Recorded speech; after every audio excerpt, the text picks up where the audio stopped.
C'était mon premier jour de règles et ce premier jour est très compliqué. J'avais mal au ventre, j'étais ballonnée, j'étais en stress. Ces mots sont ceux de Raynelle Lamotte, athlète française, à la sortie de son 800 mètres lors des derniers championnats du monde et en lice pour les Jeux Olympiques de Paris 2024.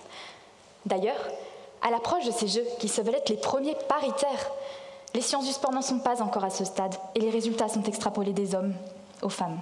Et pourtant, je ne vous apprends rien si je vous dis que les femmes possèdent leurs propres hormones ovariennes. Il s'agit des œstrogènes et progestérone qui varient de façon cyclique, appelée le cycle menstruel.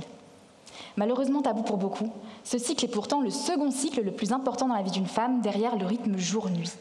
Il peut être divisé en 4 phases, que l'on peut assimiler aux 4 saisons de la nature. Comme en hiver, le faible taux d'hormones et d'énergie de la phase menstruelle nous donne envie de nous blottir sous une couverture et de nous reposer pendant 5 à 7 jours. Au printemps, c'est la phase folliculaire. Les oestrogènes augmentent et un regain d'énergie nous envahit. Nous renaissons tels des fleurs au soleil jusqu'en été. Le 14e jour environ, le pic d'œstrogène déclenche l'ovulation et nous sommes au top de notre énergie.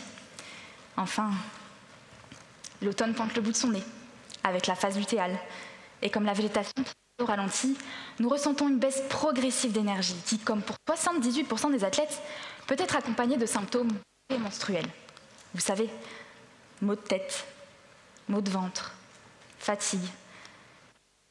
Je répète comme cela, chaque mois. Et en tant qu'athlète de haut niveau, les entraînements sont eux aussi très rythmés. Et il faut parfois franchir des obstacles immenses avec le peu d'énergie de l'automne ou de l'hiver, ce qui augmente le risque de blessures et de perte de confiance en soi. On dit que la performance se joue sur des détails et pourtant, celui-ci n'est pas assez pris en compte par les coachs ni les athlètes elles-mêmes.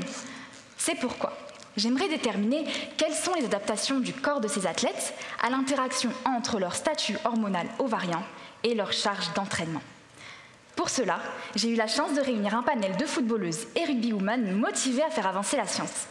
Nous nous rejoignons dans 2 phases de leur cycle menstruel, au printemps et en automne, et cela dans des périodes de préparation à des championnats ou en période de repos.